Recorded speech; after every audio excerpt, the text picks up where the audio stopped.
I've got two things to add. One, we live in an age running co-working spaces now that is very lovely, and it is called software packages that manage your co-working space. There's an amazing array of products available now. When we opened the Melting Pot, you had to do everything on Excel. It's a nightmare.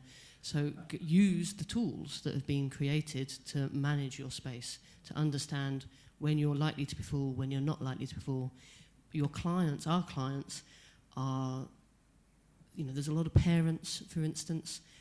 They have children. They are going to be going home at a certain time of day and doing their kid thing. They're going to have holidays at a certain time of year and doing their kid thing. So, and also the industries that we serve have peaks and booms. So know your clients, know when they're likely to be in the office, when they're not likely to be in the office, and don't oversell. You do have to, for every one desk, sell it 4 or 5 times. If they're hot desking, you have to manage your clients' expectations.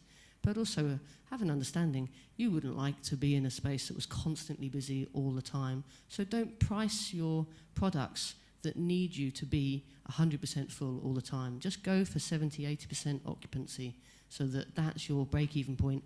And if 1 month you're on 90, 95% occupancy, fantastic, ka-ching. Take some fat, build some reserves. But there you go. Okay, so now you got even more things that I'm excited to talk about.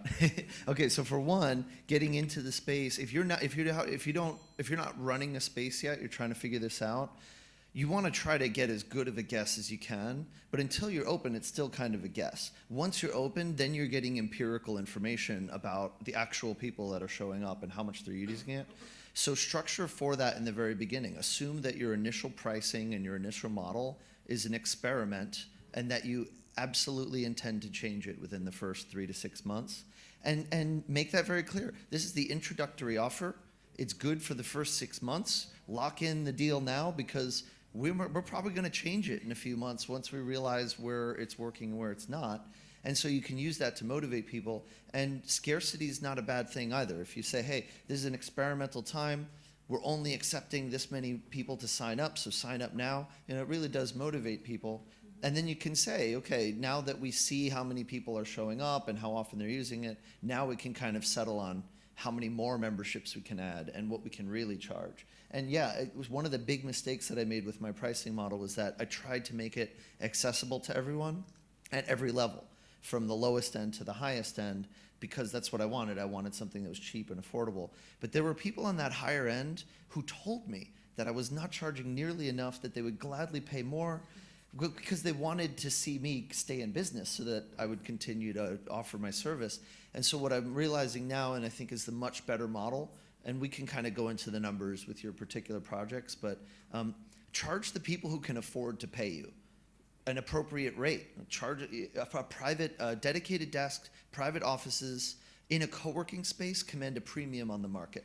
I could rent a private office for X dollars, and I'm on my own in a little office where I don't connect to anyone. A private office in a co-working space is worth a lot more. I get to be part of this incredible, vibrant, supportive community. So you can charge, presumably, you could charge significantly above market rate for a private office, and the people who are at that level can afford to pay that. They can afford to pay those dollars. Now for the freelancer where they're struggling to make every dollar, maybe you price that extra affordably, maybe even below cost at that level, but you're able to really make that super accessible, help those people come in and be more successful. And then, 6 months, a year from now, when they're hiring people and they're going to rent an office from you, now you get to make a profit on them. So yeah, definitely a big fan of that, Claire, is getting that pricing right and not being afraid to make money. You got to make money or you're going to, it's not in the interest of your community to be charitable. It really isn't.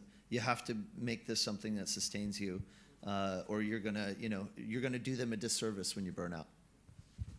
One thing, I really liked what you said, and one last thing that I'm in favor of something like a flat rate and not something that counts the days is, I think in a co-working space you want people to hang out and not check the time or when the day is over.